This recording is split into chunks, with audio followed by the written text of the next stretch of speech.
Mən Toğrul Yaqublu, 4-cü yüksəliş müsahibəsinin qalibiyəm.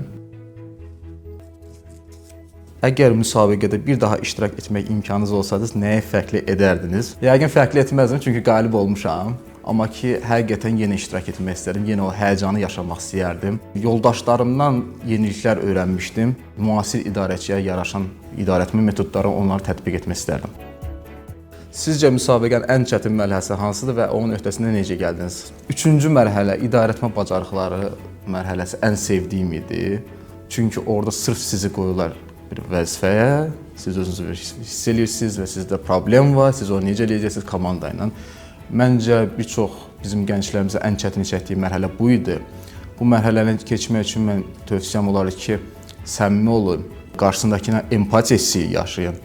Müasir idarəetmə metodlarından yenə deyirəm, istifadə edin. Daim özünüzü vəzifədə ən yaxşı hansı yol olardı, hansı daha düzgün olardı onu seçməyə çalışın və məsuliyyətdən qaçmayın. Yüksəliş yeni dostluq platformasıdır. Bu fikirlə nə qədər razısınız? Müsabiqədən sonra yeni dostlar qazandınızmı? Həqiqətən parlaq, zəkalı gənclərlə ünsiyyətdə qurmaq bir başqa zövq verdi. Mən çox şadam. Elə hər bir iştirakçı yüksəlişdə iştirak edən yarı finalda finalçı deyər ki, sizə çoxlu dostlar tapdım.